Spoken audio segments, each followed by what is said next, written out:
আসসালামু আলাইকুম ভাই। এই যে এটাই আমার প্রজেক্ট, হ্যাঁ, এটাই নতুন প্রজেক্ট আমি নিজেই দিছি আর কি এটা। হ্যাঁ, আলহামদুলিল্লাহ। তো এই আগাইতেই পারতেছি না, আস্তে আস্তে চলতেছি আর কি।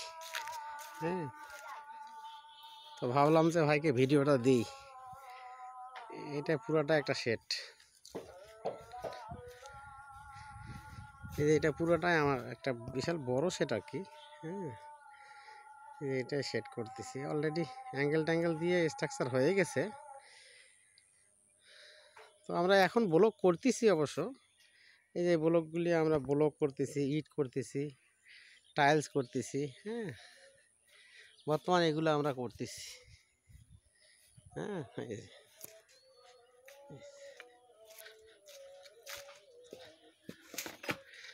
আমরা স্যান্ডেলও করতেছি, স্লিপার স্যান্ডেলগুলো করতেছি, কলম করতেছি।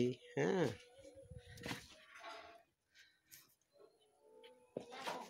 স্লিপার স্যান্ডেল কলম।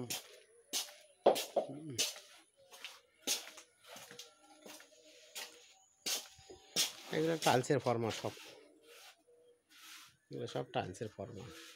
আমরা এই যে খুঁটিগুলো বানাচ্ছি। হ্যাঁ, বিভিন্ন খুঁটি।